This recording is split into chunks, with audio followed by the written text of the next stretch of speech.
Tahu ya bagaimana caranya gitu kan untuk menanggulangi kemiskinan ini. Pertama, kurangi beban masyarakat miskin, beban hidup dia. Caranya gimana? Berikan bantuan-bantuan.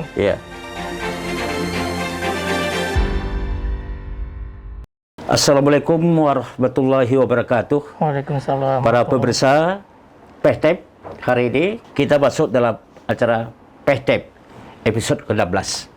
Hari ini akan kita bahas potret kemiskinan Aceh. Para pemirsa, telah hadir di hadapan kita Bapak Ihsanul Rizal, SSI, FSI. Beliau adalah Kepala BPS Aceh. BPS Aceh apa Banda Aceh, Pak? BPS Provinsi Aceh. Provinsi Aceh. Para pemirsa, kita ada hal yang menarik kita bahas selama ini yang sudah menjadi isu di Aceh adalah masalah kemiskinan. Angka kemiskinan yang naik cukup signifikan dibandingkan tahun lalu. Oke, Pak Iksan. Pak Ihsan, ini menarik ini, karena ini menjadi pembicaraan masyarakat setelah diekspos oleh berbagai media yang sumber beritanya justru muncul dari Bapak ini. Kami ingin tahu, Pak, sebetulnya bagaimana kita menggambarkan kemiskinan Aceh ini yang menjadi indikator kita ini, sehingga Aceh menjadi nomor 1 di Sumatera dan nomor 6 di Indonesia. Ini menarik, Pak, kita bahas justru apakah ini penyebabnya karena COVID atau macam-macam ada alasan lain sehingga ini muncul Aceh yang terkenal katanya kaya, justru hari ini secara tiba-tiba mendadak muncul Aceh adalah daerah termiskin. Silakan, Pak. Ya, terima kasih Pak. Saya T. Anwar. T. Anwar. Ya. Ya. Jadi saya coba meralat kalau dibilang mendadak ada. Jadi data yang kami sampaikan adalah data kemiskinan yang rutin kami sampaikan. Iya. Rutin setahun 2 kali kami sampaikan. Ya. Itu pada bulan Maret dan ada pencacahan bulan Maret dan pencacahan pada bulan September. Iya. Yang kami sampaikan kemarin adalah kemiskinan untuk periode September 2020. Iya. Begitu. Ya. Bahwa di periode September 2020 kemiskinan di Aceh sebesar 15,43%. Ya. Nah, itu memang meningkat dibandingkan September 2019 yang 15,01, lalu juga dibandingkan dengan Maret 2020 yang 14,99%. Ya. Artinya meningkat gitu ya. Ya. Jadi apa yang menjadi indikator, Pak? Ini sehingga indikator. Jadi cara menghitung kemiskinan ini ya. Tadi yang sebut itu adalah indikator namanya. Ya, persentase penduduk miskin di Provinsi Aceh. Ya, itu 15,43%. Ya. Bagaimana mendapatkan angka 15,43% itu? Itu diperoleh dari pendataan namanya survei Susenas, survei sosial ekonomi nasional, ya.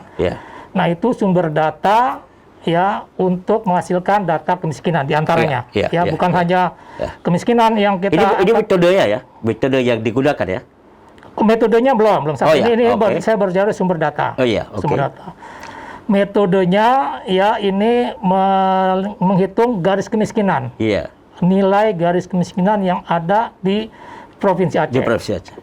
Ya. Tadi saya sedikit lengkapin lagi pendataannya itu sumber datanya dari Maret dan September. Yang September ini kita estimasinya sampai provinsi saja, tidak ada kabupaten kota. Ya. Jadi kalau ada nanya kemiskinan rincian kabupaten kota mana di September, nggak ada. Adanya di pada pencacahan Maret itu ada. Oke. Jadi kembali cara pengukurannya yaitu dengan garis kemiskinan yang ada di Provinsi Aceh. Di Provinsi Aceh. Nah, gimana itu cara membentuknya? Yaitu dibagi 2 garis kemiskinan. Ada makanan, ada bukan makanan. Ya, garis kemiskinan makanan. Bagaimana dapat angka kemiskinan di Aceh ini? Garis kemiskinannya sekarang 524.000 gitu. Nah, kita bagi ya. untuk makanan berapa, untuk bukan makanan berapa. Nah, cara mendapatkannya yaitu kita buat dulu namanya garis kemiskinan sementara. Ya, itu dari penduduk referensi. Ya, penduduk referensi itu adalah 20% di atas garis kemiskinan yang lalu. Nah, jadi yang kemarin itu Maret 2020, 20% di atasnya garis kemiskinannya, itu jadi penduduk referensi. Ya. Lalu dengan inflasi, dengan kita lihat berapa nilainya untuk September 2020, kan gitu kan? Didapatlah, itu kita sebut dengan garis kemiskinan sementara. Nah, garis kemiskinan sementara di Aceh pada September. Lalu bagaimana mendapatkan garis kemiskinan yang benarnya? Nah, ini pendataan dari Susunas. Ya, dari Susunas ditanyakanlah apa yang dikonsumsi untuk makanan dan bukan makanan. Makanan memang untuk catatan dari September 2020 ini agak khusus pendataannya. Kenapa saya khusus? Karena pada periode ini adalah sampai saat ini juga masih periode pandemi COVID. Jadi kita tidak inginlah menjalankan tugas tapi kita nggak sehat akhirnya kan begitu. Tentu ada penyesuaian. Ada penyederhanaan kuesioner yang ditanyakan. Yang tadinya ditanyakan 52 komoditas makanan, ya dikurangi jadi 10. Demikian juga bukan makanan, yang tadinya ada 47 untuk pedesaan, jadi sekarang 6 pertanyaan. Nah, itu sumber yang ditanyakan dari tiap rumah tangga yang kena sampel. Lalu dari perkiraan untuk seluruh keterbandingan tetap dilakukan 52 juga dengan kuantitasnya pakai yang pada Maret. Iya kan? Maret 2020 ini. Maret 2020. Nah, didapatlah dari hasil konsumsi yang sekarang ini levelnya untuk garis makanan dan berapa non makanan. Nah, itu kurang lebih. Lalu kenapa ini bisa terlalu jauh, Pak, dengan provinsi-provinsi lain? Terlalu jauhnya apa ukurannya nih? Persentase kalau dari penduduk dari sisi penduduk, dari posisi penduduk jelas kalau kita 5 juta sekian dengan persentase kemiskinan itu menjadi 15 berapa ini? Iya, 15,3. Jadi namanya persentase ya. Jadi persentase dari Aceh yang miskin 833 ribuan, ya kan? Penduduk Aceh 5.300.000. Ya, itu kalau dibagi sekitar yang miskin itu 15,43. Sumatera Utara misalnya. Dia tuh yang miskin ada 1 jutaan. 1 jutaan. Tapi dengan jumlah penduduknya lebih besar lagi, dia CAR 9%. Ya. Begitu juga DKI, berapa penduduk ininya yang miskin? Dibagi dengan jumlah totalnya. Nah, itu namanya persentase. Itu adalah yang bisa dibandingkan persentasenya. Berapa ternyata persentase itu yang besar Aceh besar untuk September ini. Itu. Tapi kalau jumlah penduduknya cuma 833 di Aceh. Ya, sementara kalau kita lihat di Sumatera Utara misalnya itu ada 900. Nah, 900.000. Jadi itu angka-angkanya. Angka-angkanya. Ini nilai kemiskinan ini masih semata-mata diukur dari sisi makanan, Pak. Makanan dan bukan makanan. Yang bukan makanan, apakah termasuk rumah? Betul, betul. Yang bukan makanan itu rumah, bensin, listrik, gitu ya. Ada 6 yang 6 kelompok yang sekarang ini. Yang aslinya ada 47 untuk pedesaan, 52 untuk perkotaan. Nah, itu ada komoditasnya. Lalu saya ingin tanya juga, tergelitik juga ini, karena kemarin banyak demo-demo tentang kemiskinan ini. Justru yang dituntut mendapatkan pengumuman dari BPS ini, justru banyak masyarakat yang menuntut kepada gubernur untuk meningkatkan kesejahteraan ini. Tanggapan kita gimana, Pak? Ya, sebenarnya itu saya nggak masuk ke sana ya. Itu respon menuduh ya tentu ini saya BPS menyampaikan data. Ini loh potret kemiskinan di Aceh, ya kan?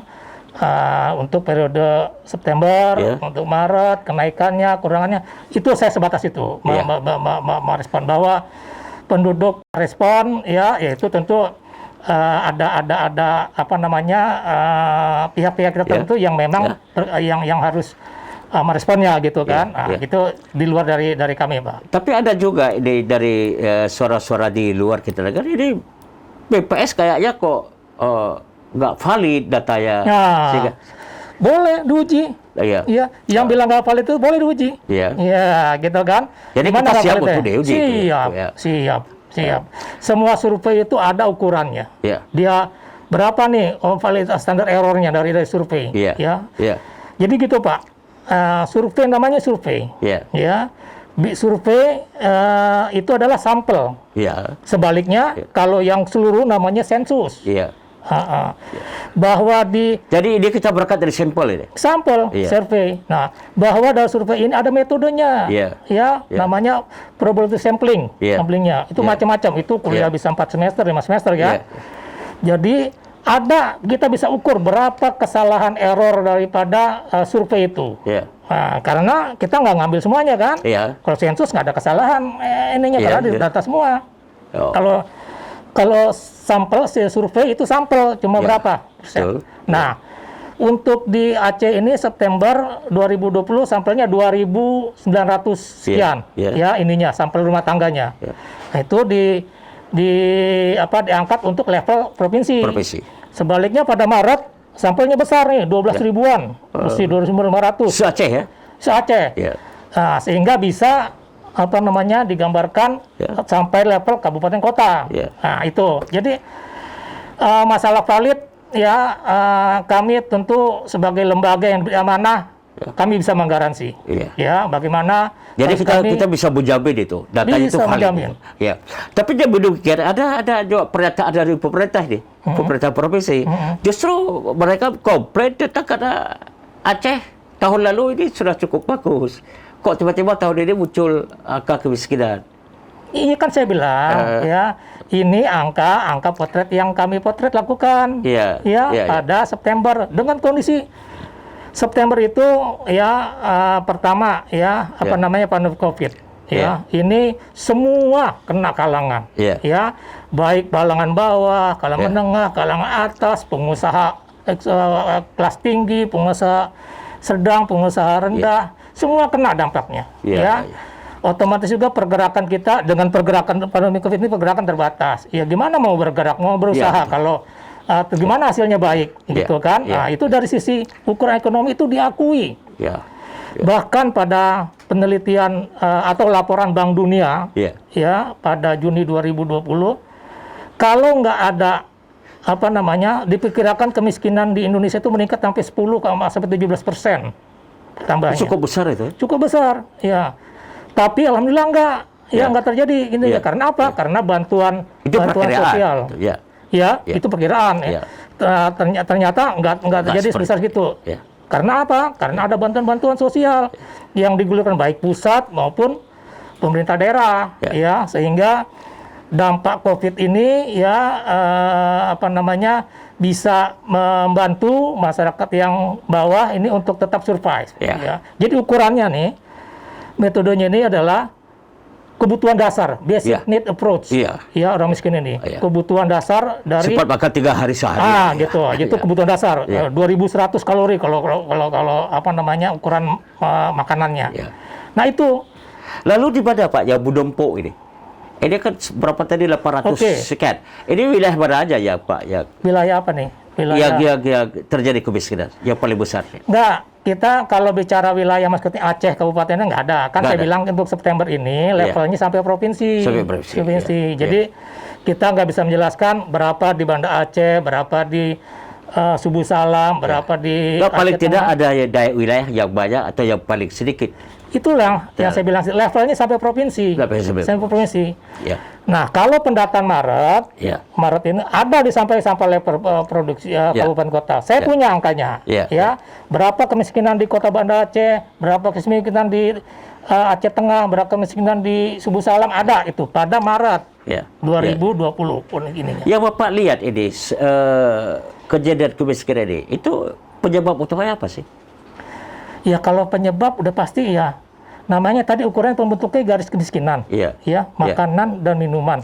Beberapa garis makanan, baru minuman, ya. Nah ini kebutuhan dasarnya belum terpenuhi dengan baik sebanyak 15,4% gitu loh. Jadi kalau pertanyaan itu ya berarti pemenuhan lagi untuk kebutuhan dasar ini meningkat. Kalau boleh salah teman Bapak juga tahu ya bagaimana caranya gitu kan untuk menanggulangi kemiskinan ini. Pertama, kurangi beban masyarakat miskin, beban hidup dia. Caranya gimana? Berikan bantuan-bantuan. Ya. Itu solusi ya salah satu. Atau tingkatkan pendapatan daripada masyarakat miskin ini. Caranya gimana? Beri lapangan kerjaan, sediakan pekerjaan yang padat karya misalnya gitu kan. Dana desa biasanya dipakai untuk itu kan. Itu cara meningkatkan pendapatan masyarakat. Kalau dia ada usaha mau pinjam, kasih kredit yang ringan. Kita melihat Pak ya, ada salah satu survei yang dilakukan oleh BKKBN. Itu kalau kategori itu termasuk di rumah, termasuk prasejahtera, termasuk sejahtera. Kalau di BKKBN. Nah, kalau kita ini ya kita ambil ini laporan kesehatan ini. Apakah semua rata? Saya itu belum tahu mengkaitkan dengan sejahtera tidak sejahtera gitu. Yang kita bisa buat ya. Fakta di lapangan, saya. Bukan maksud saya peningkatannya paling ada miskin, ada rentan miskin, gitu. Itu kategori miskin ya. Paling itu. Tapi kalau sejahtera, prasejahtera itu kan tentu BKKBN yang membuat saya enggak masuk ke wilayah sana. Lalu apa yang kita lakukan, Pak? Dengan hasil temuan kita ini. Kalau BPS melakukan ya mendata dengan baik, terus meningkatkan pendataan. Ya, BPS itu tugasnya mendata, menyediakan data. That's all. Berarti ada pihak ketiga atau pihak lain, pihak pemerintah yang melakukan untuk mencari solusi itu. Pastinya lah, karena angka kemiskinan ini, kalau pemanfaatnya untuk apa? Ya untuk perencanaan pembangunan. Untuk evaluasi hasil kinerja. Apa yang Bapak lihat terhadap ini? Dengan data ini, pemerintah sejauh apa yang Bapak lihat sudah melakukan untuk upaya untuk meningkatkan kesejahteraan? Saya membaca, saya melihat bahwa upaya-upaya dilakukan pemerintah daerah Aceh itu sudah ada, gitulah bahwa rumah-rumah dibangun gitu kan misalnya gitunya ininya upaya-upaya untuk membantu masyarakat miskin. Nah itu. Tapi detailnya saya bisa bertanya ke Bapak. Lalu kontribusi BPS sendiri terhadap masyarakat miskin gimana? Kalau ditanya BPS, ya BPS cuma mendata. Nggak ada bagaimana untuk membantu begitu, nggak ada tuh. Jadi kita informasi yang kita berikan berdasarkan data ini terhadap pemerintah. Betul, data ini data. Jadi BPS itu ya satu instansi yang beri amanah undang-undang melaksanakan pendataan. Data Bapak Presiden mengatakan data yang kita pakai adalah data BPS. That's all gitu nih. Artinya apa? Data yang resmi ya data dari BPS. Nah, bagaimana upaya kita? Saya yang mendata dengan baik, begitu loh. Pastikan pendataan lapangan, ada pengawasan yang berlapis, kemudian pengolahan, proses pengolahannya ada pemeriksaan, ada entry-nya, kemudian sampai di analisis. Itu tahap-tahap itu ada ukurannya. Kita punya quality assurance, quality assurance dari tahap-tahap itu. Nah, jadi terkait dengan pendataan statistik ya kita berupaya mengikuti ketentuan dan tentunya bisa dikontrol. Dalam hal ini ada saya sampaikan Forum Masyarakat Statistik. Itu lembaga yang resmi dibuat sesuai dengan ketentuan perundangan berlaku yang menjadi partner dari BPS. Segala pendataan di lapangan itu adalah ada Forum Masyarakat Statistik. Itu berdiri dari para akademisi, para pengamat. Nah, itu forum yang partner BPS yang bisa memberikan diskusi lah tentang metodologi, tentang ini. Begitu, Pak. Jadi para pemirsa, ini kita sudah mendengar penjelasan dari Bapak Kepala BPS Aceh tentang bagaimana sebenarnya kemiskinan yang terjadi di Aceh, penyebabnya apa, lalu apa saja upaya-upaya yang harus dilakukan pemerintah negeri dan sebenarnya. Namun bukan berarti ini berakhir, karena ada satu pertanyaan lagi, Pak. Dan saya penting ini, supaya masyarakat tahu bahwa berapa akuratkah akurat data yang diperoleh dari BPS? Ya, yang biasanya statistik itu ada ukurannya standar errornya dari survei. Namanya survei ya. Survei tentu ada sampling error. Ya, itu ke tingkat kepercayaan itu berapa persen itu, Pak? Ya 5% itu 5%. kita biasanya sudah terima. Ya para peneliti berapa standar errornya itu 5%. Gitu maksimal. Itu biasanya diterima langsung dari penelitian. Iya. Ini dari lapangan langsung ke semua data nanti diolah di pusat. Oh ya. Jadi data, ini perlu penjelasan Pak supaya masyarakat tahu tidak lagi beraba-raba terhadap data-data yang betul. Jadi rancangan sampelnya itu dari pusat. Ditentukan caranya gimana. Nah, metode statistik lah. Secara sampling. Pertama pilih blok sensus. Blok sensus itu adalah daerah kerja dari seorang petugas. Blok sensus. Nah, dari pemilihan blok sensus ini, lalu dipilihlah secara proporsional pas sampling ini rumah tangga. Dipilih 10 dari setiap blok sensus. Nah, itu dilakukan oleh ada petugas satu orang, ada seorang pengawas.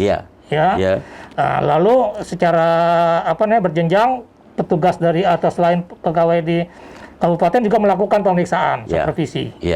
Demikian juga di provinsi. Jadi kami berlapis itu untuk memastikan bahwa pendataan itu jadi ada jenjang per jenjang gitu. Betul. Sehingga mendapatkan hasil yang real ini. Betul. Nah, tahun kemarin Pak, ini pengalaman juga. Tahun kemarin ketika ini diumumkan oleh pemerintah dan ada masyarakat yang berbentuk dalam demonstrasi, muncul angka-angka itu di pinggir jalan. Juga seperti tahun ini. Lalu pemerintah membantah ini. Sehingga benar-benar. Tapi yang disalahkan toh BPS karena tidak akuratnya data. Saya belum membaca itu. Oh, belum melihat itu. Belum kemarin ya? Belum ada informasi seperti itu. Tahun lalu juga seperti ini Pak. Ya, tahun lalu ya betul. Dulu pemerintah mengatakan bahwa BPS tidak mengadakan konsultasi dalam hal perolehan data ini di lapangan.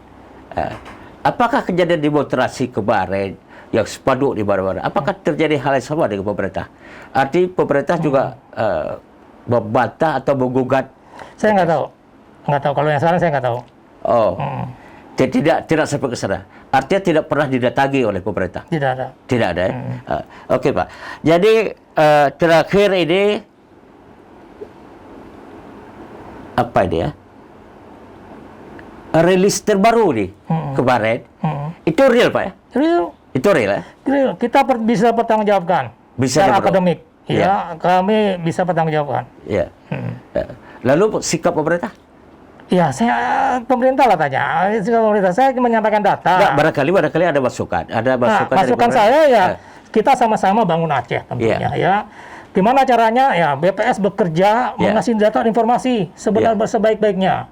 Nah, lalu diresponlah oleh pemangku kepentingan untuk merespon bagaimana nih katakan bicara angka kemiskinan bagaimana membuatkan target-target gitu kan. Itu digunakan bisa dua angka ini. Kita turunkan angka kemiskinan katakan 1%, lalu apa nih dampaknya nih yang perlu dilakukan? Nah, itu udah di luar. Nggak ada tawar-menawar dengan pemerintah. Turunkan dikit lah, jangan terlalu besar. Saya nggak masuk ke real itu.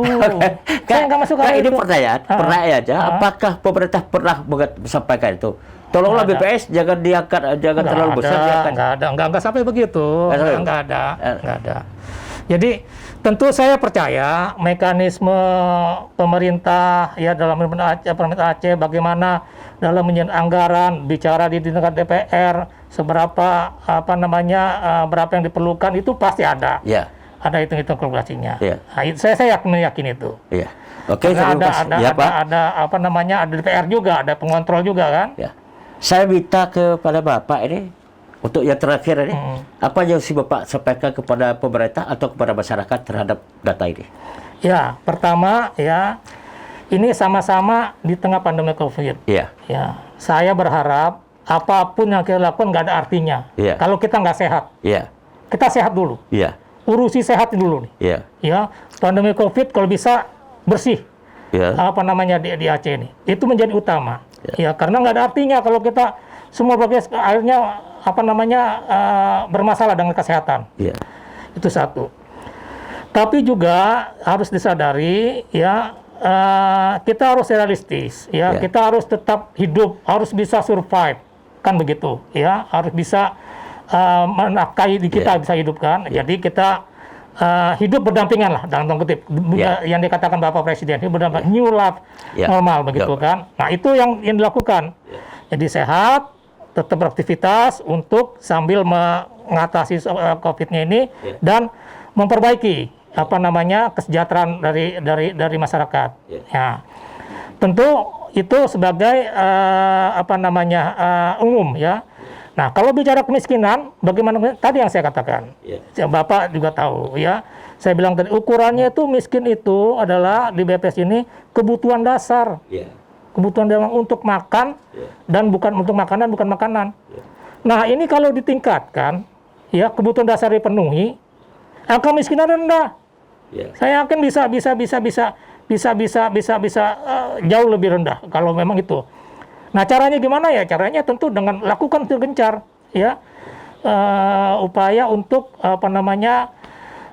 beban dari masyarakat miskin ini dikurangi atau pendapatannya itu ditingkatkan sehingga kesejahteraannya naik. Itu saja. Jadi dengan bahasa lain, masyarakat silakan menggunakan, pemerintah silakan menggunakan data BPS karena data BPS lah yang bisa membuat kepastian miskin atau berapa miskin atau berapanya. Ya, jadi bahasanya kepastian ini agak-agak ini ya, agak pasti itu yang di atas pasti kan, ya kan gitu kan. Tadi saya bilang angka survei ya, angka survei itu dapat mengestimasi ada confidence intervalnya, ada penilaiannya, berapa standar errornya, berapa akuratnya. Itu adalah sebagai langkah umum kegiatan statistik demikian. Ya, kenapa itu muncul ya? Karena nggak namanya aja survei, sampel ngambil. Ya gimana hasilnya mau menjelaskan semuanya begitu kan? Ya, tentu di sana ada teknik pengambilan sampel, teknik samplingnya. Ya, memang tahap-tahapan yang non sampling errornya ya pada saat wawancara ya, bahwa petugasnya juga harus baik, harus paham gitu kan. Nah sekarang cuma masalahnya tuh dikendali dengan pandemi COVID tadi. Dia terbatas, dia harus menggunakan masker, pastikan penduduknya juga begitu ya. Kemudian dari rancangan kuesioner sudah dikurangi, nggak banyak pertanyaan yang ditanyakan sehingga nggak berlama-lama gitu kan. Artinya paling itu pasti data inilah membuat perencanaan di pihak pemerintah. Ya, mau nggak mau. Bukan saya karena orang BPS, ya Bapak Presiden juga mengatakan ada Perpres 39 tahun 2019 tentang satu data Indonesia. Di sana jelas ya bahwa nanti di pusat itu Bappenas ya sebagai dewan pengarahnya itu ya yang memastikan bahwa data-data itu nanti akan satu data Indonesia. Nah, BPS sebagai pembinanya nanti bagaimana nih? Apa yang dilakukan untuk mendapatkan data yang bagus? Nah, pembina yang masuk. Itu tingkat nasional. Tingkat di provinsi juga demikian. Bapeda sebagai dewan pengarah nanti menyatukan. BPS sebagai tenaga ahli, expert dalam kegiatan statistik pendataan. Nanti diberikan masukan ininya. Nah, itu bagaimana dibangun statistik nasional Indonesia, SNN, Sistem Statistik Nasional, ya, dengan Perpres 39 tahun 2019. Jadi artinya kita semua pihak menggunakan memanfaatkan data BPS untuk melakukan sebuah kegiatan. That's right. Terima kasih para pemirsa, kita sudah mendengar begitu banyak informasi yang kita dapat hari ini dari Bapak Kepala BPS di Aceh. Tentunya ini menarik. Kalau kemarin kita masih berapa-apa ragu-ragu terhadap apakah benar tidaknya informasi dari BPS berdasarkan data yang ada, ternyata hari ini terjawab. Jadi saya sebagai host hari ini, K. Anwar Ibrahim, hanya satu meminta kepada masyarakat adalah kita tidak perlu ragu menggunakan semua data informasi yang dibuat oleh BPS karena mereka bekerja secara profesional, tidak bahasa anak muda, tidak ada deko-deko. Ini data yang bisa dipertanggungjawabkan. Demikian acara PEHTEM kita pada hari ini di acehibet.com. Terima kasih Bapak sudah hadir bersama teman-teman. Terima kasih juga kolega Bapak yang hadir. Terima kasih atas waktunya. semoga apa ya Pak supaya ini bermanfaat bagi masyarakat dan pemerintah tentunya. Amin. Kami akhiri assalamualaikum warahmatullahi wabarakatuh. Waalaikumsalam warahmatullahi wabarakatuh. Oke, makasih juga.